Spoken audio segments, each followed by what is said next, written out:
Hey guys, this is Kami Ken, and today is going to be kind of a long video. It's about this guy named KOFFEE Comics, and he's going hard in the paint against everybody in the indie comic scene. And ain't nobody safe. But is he right? Is there merit to what he's saying? I'll give you my answer later in this video.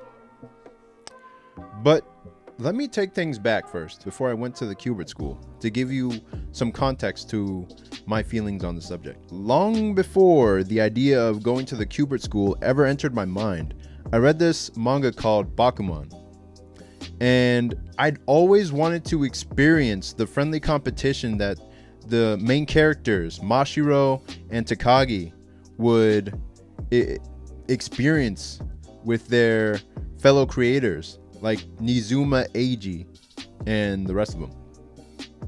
I'd always wanted to have that friendly rivalry and competition in comics because it was the only thing I was good at the time, and I wanted to test my skills against other creators and see how I stacked up professionally.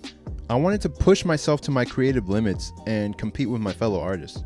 So for years since I was 12, I trained, I studied, and improved my art and storytelling to get to a level where I could compete with the best.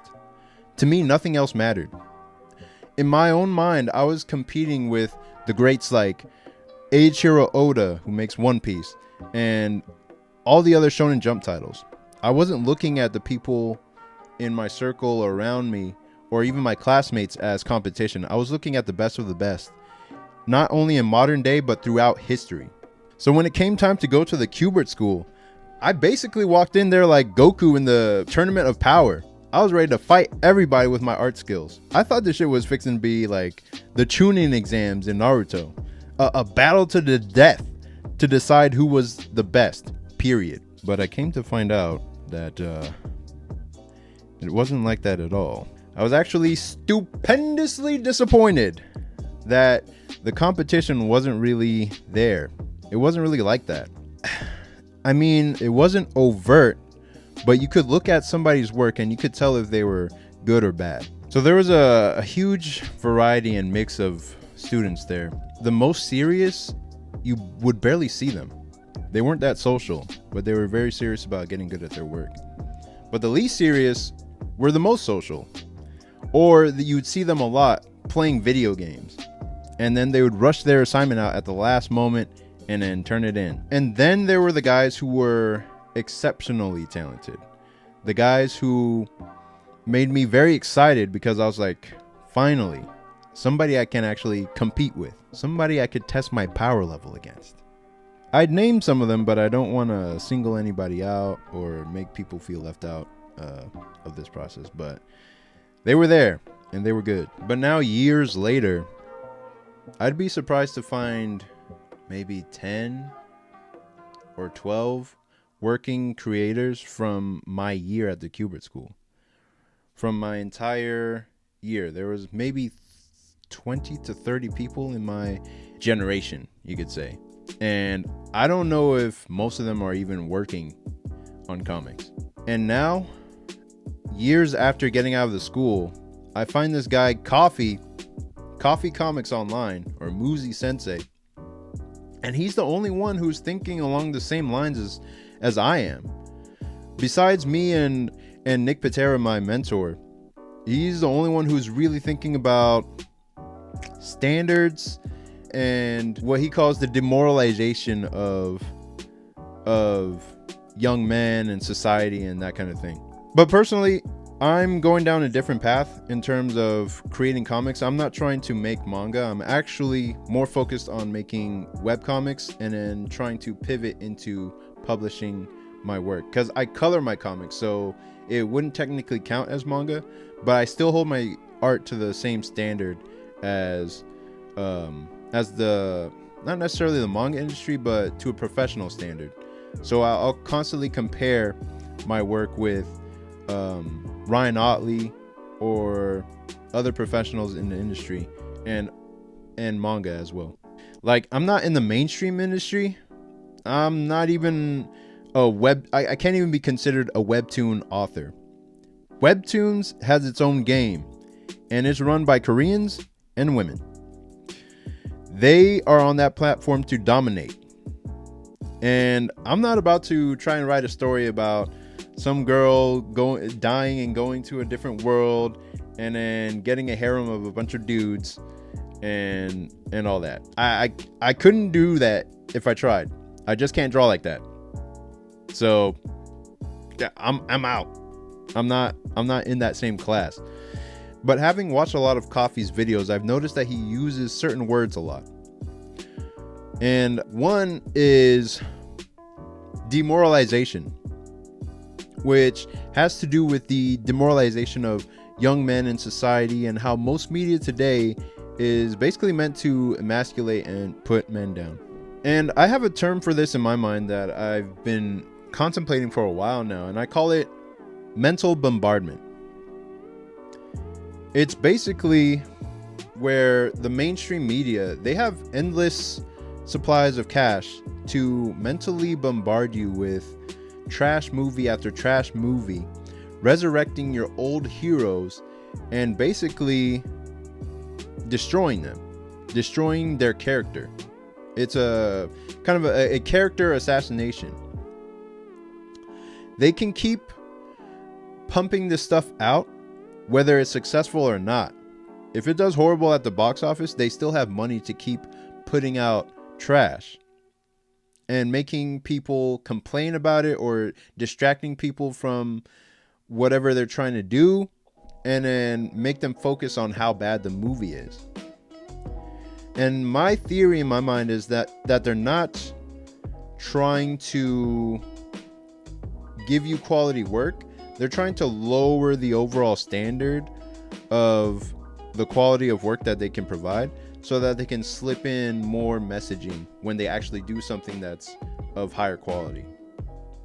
So they'll give you trash after trash after trash, and then they'll give you a good movie, but they'll still have those elements of demoralization or emasculation in there to slip in those little nudges, even if the overall product is solid. If they can tell a good story, they can slip in the messaging that they want you to know. That's what I see as the demoralization that KOFFEE Comics is talking about. As an example, just look at Luke Skywalker from the extended universe in the novels of Star Wars versus the quote-unquote canon version in the Last Jedi or in that series of movies. And you'll see a huge difference. I watched a video a long time ago about how Luke Skywalker was portrayed in the novelization, in the extended universe, and how much more vastly powerful he was in people's imaginations than in the stories led by Kathleen Kennedy and the people creating Star Wars currently. And that hurt to see. It's like watching Goku be written to be not Goku. Lame.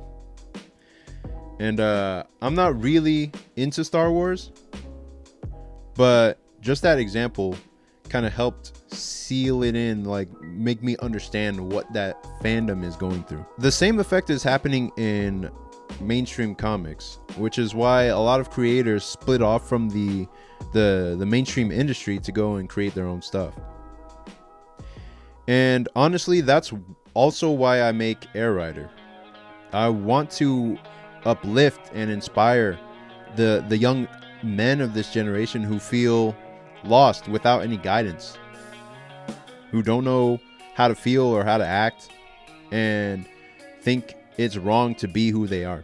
The main character of my comic, Eric Volgan, his dad was a school shooter who died before he was born.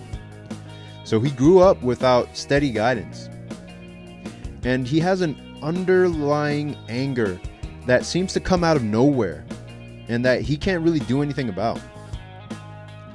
Then some kid with superpowers, somehow connected with his father's massacre, he hurts his best friend, and now he decides to become a hero to protect his friend, and to right his father's wrongs and save his school. But that's enough on the demoralization side.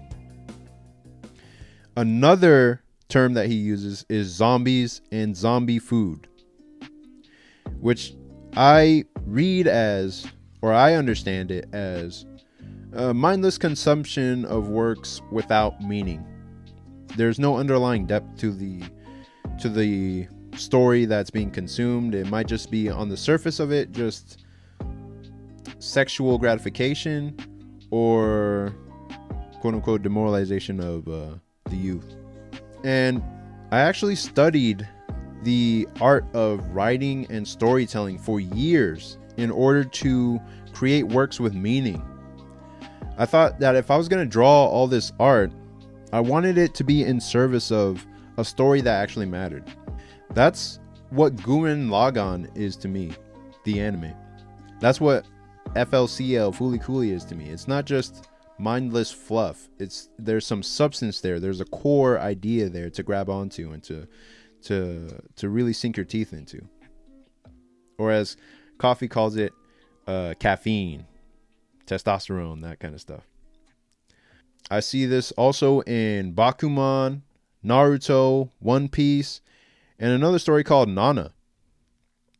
The story about two best friends that live together. That one goes deep. Intrinsically, I had a feeling that the reason most manga fail is because their story goes nowhere, or the novel gimmick of the story runs out. That's why I honestly couldn't continue watching Mashle. It didn't evolve beyond its formula quickly enough for me to really continue watching it. It was always some overconfident magical person shows up, then the main character, who doesn't have any magic powers, just beats them with sheer strength, and then everyone acts shocked and surprised at his incredible power. And it was basically that pretty much every episode, and I got tired of it, so I stopped watching. It might evolve later in the future, but for me, I didn't see anything to sink my teeth into. If I was younger, I would definitely be into it. I'd read that whole thing to the end, but it just felt like Harry Potter times One Punch Man, which both are really interesting to me, but I just couldn't continue with it because I'd seen too many elements of that before, and so I dropped it. And so the next term is dopamine. Basically, what I understand that to mean is junk food comics with no substance. And yeah, I see a lot of that. I agree with the term dopamine because I see a lot of comics with no further substance that you can sink your teeth into. The art may be really good, but then the subject matter of the story is whatever. But those people can find a way to make money. They can find a way to get that story out there. It just isn't for everybody, and it's not for KOFFEE. And then he always talks about this standard, and I think by that he means the Japanese standard and quality of manga from Japan. Namely, manga with substance, because not all manga have substance in them.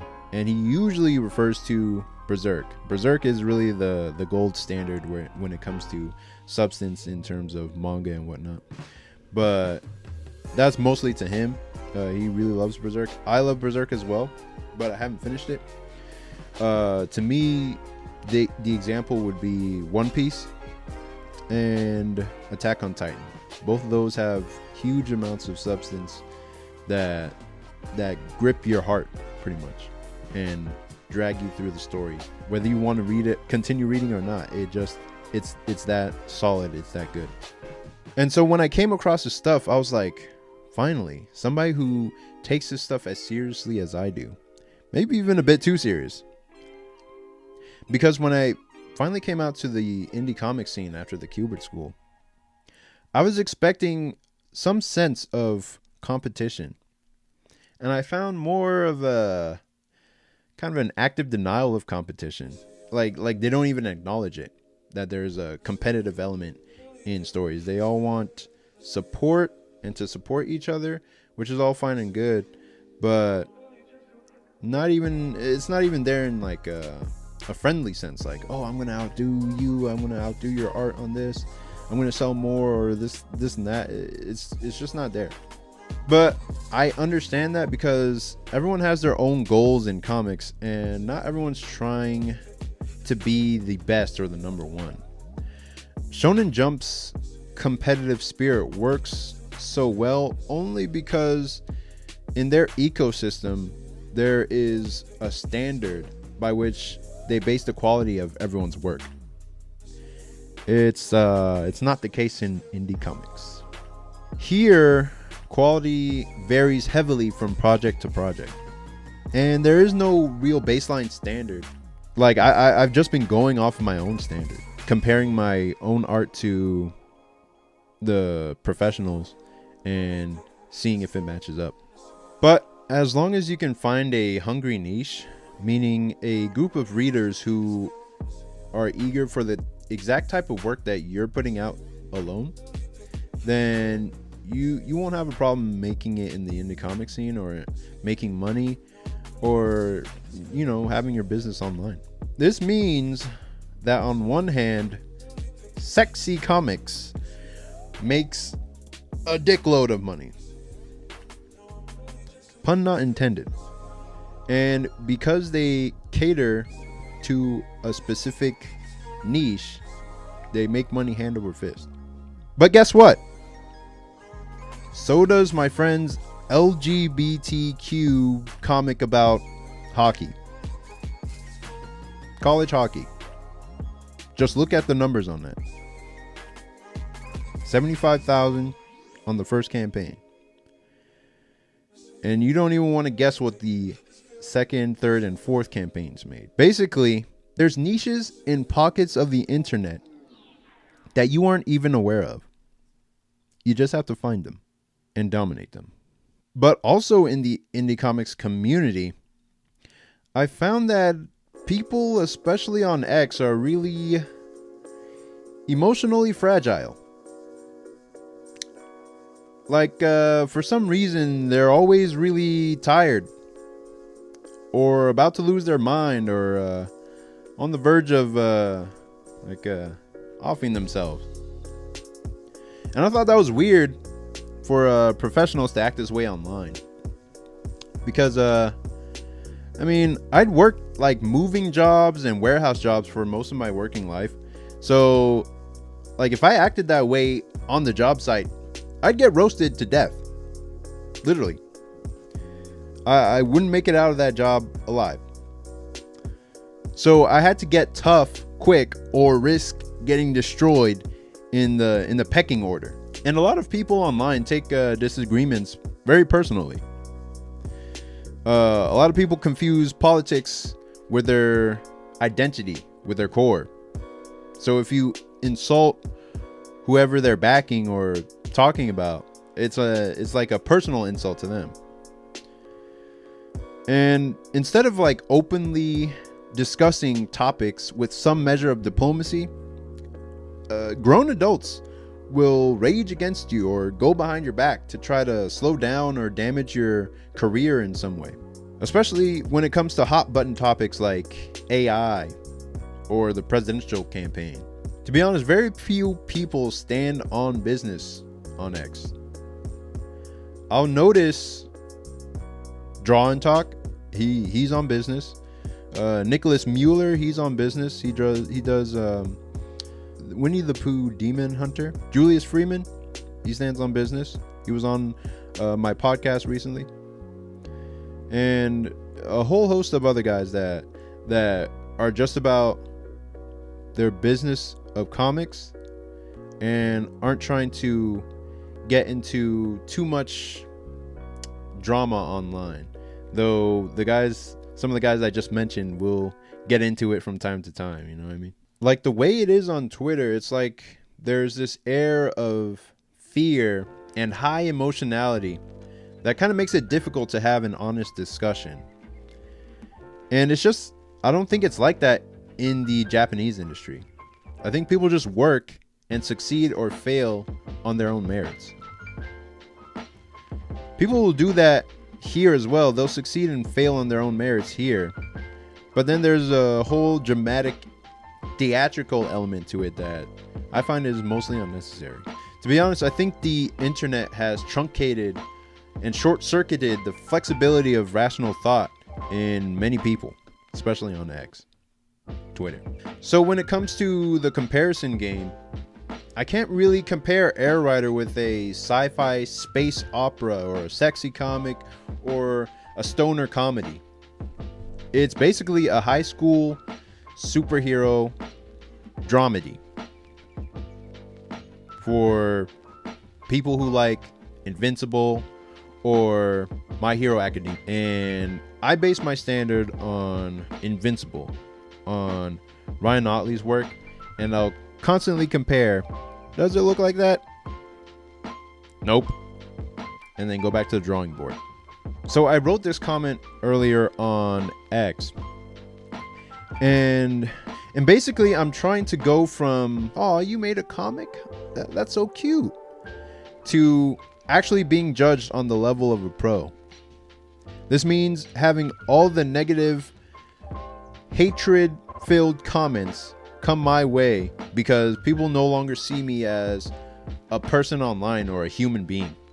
They just see the work and they can judge it based on its own merits without looking at me as a person and wanting to be nice because I'm looking right at them. You know what I mean?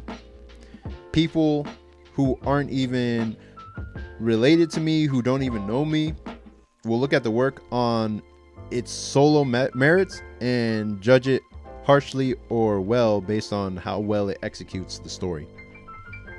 Because that's how the Japanese are judged.